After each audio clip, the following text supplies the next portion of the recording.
Jamahl, what did you like? What did you not like tonight? That first half, I really liked our ability. They got it to 12. We pushed our way back into the game with that poise and that fight there. I liked our physicality to a degree. Again, did not like the 15 turnovers for 24 points. You got to give yourself a chance there. So our ability to take care of the basketball, I think, is going to be very key for us against them. Jamahl, how do you get more offense from people in addition to Paulo and Fron? Well, I think it's just the ability to play faster. I think when we step into the game, just being able to know that when we get the stops, we've got to get out and run and make sure we're putting pressure on that rim early. I think it really is just about us pushing the pace, attacking downhill, and trusting when our defense does get the stop that we've got to convert on the other end. How did Boston change at the beginning of the third quarter and the run that they made to kind of separate themselves? Well, I mean, if you looked at a couple of the plays, I think we end up getting a stop here, a stop there. We end up throwing it back to them. They get a quick layup. We got a couple fouls untimely at the time that we were trying to go on a run. You look at it. We usually shoot 20-plus free throws. That third quarter, that bit us a little bit, us being able to defend without fouling and the whistle going that way, and it slows the momentum of the game down. Again, so our ability to do all these things without fouling is going to be very important moving forward. Why do you think your team wasn't able to generate the usual amount of free throws your team takes? I can't say anything about the whistle. I mean, at the end of the day, I thought we did an unbelievable job attacking the basket. I mean, you saw Paulo on the ground 4 or 5 times. And so, again, it's the physicality of the playoffs. But again, in that third quarter, I thought we did a great job attacking the rim, getting downhill. Whether it goes our way or does not go our way, we've got to just continue to play through those situations. And I think that was a big momentum shift. Kind of on that point, you mentioned in the lead up to this series that Boston has some of the best rim protection in the league. Just how do you maybe convert through some of that? Although, you get the looks, but how do you convert some of those more often? You just got to go in there, continue to go in there strong, attacking the basket, not looking for it. And again, because playoff basketball, it's going to be more physical. It's going to be a little bit more aggressive. You got to give them credit for how they came out, and then that's what they did.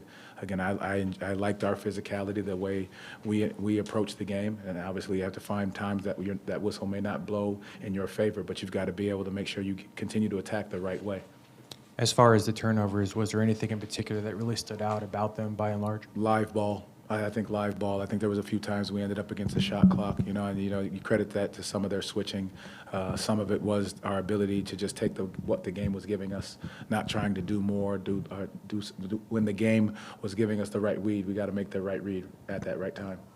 Coach, I know you said you liked the poise they showed in the first half, but in terms of the second half, when you look at maybe the mental lapses that lead to some of those mistakes, is that just players taking accountability and having to lock in more? Is it something you talk about and try to coach? I'm just curious how you sort of lock in on that aspect. I think it's all of us. I think there was moments you saw I called timeout just to try to get our poise and settle us down again. And that's what I said in one of the huddles was like, hey, gentlemen, we got it to 12.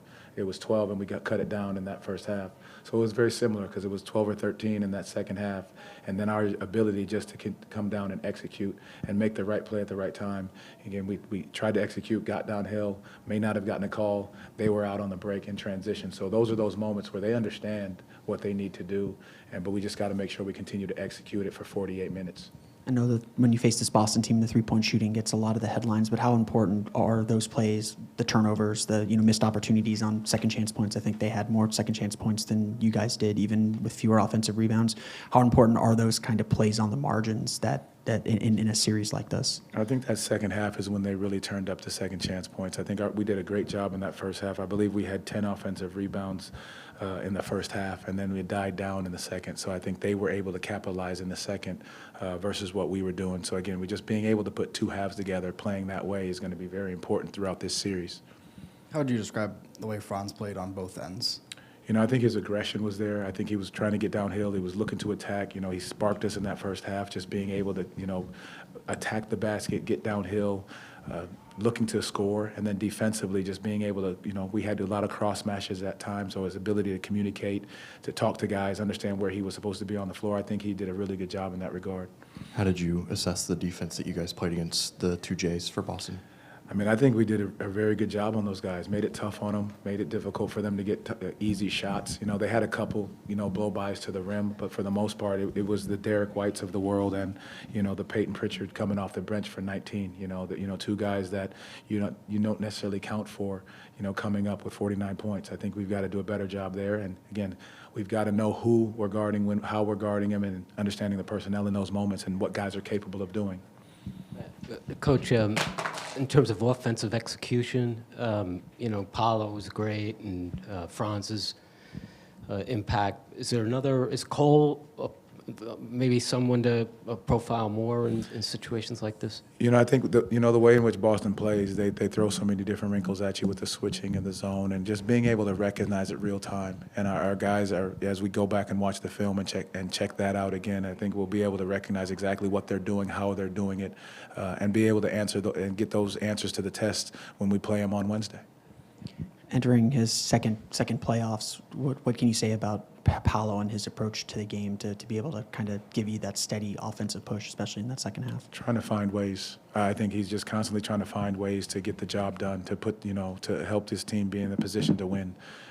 Whether that's making a big play, scoring, or a rebound, or making the right decision to find guys. And I think that's what he's going to continue to do because he's trying to find ways to just help this team find wins in that regard. Thank you all. Appreciate it.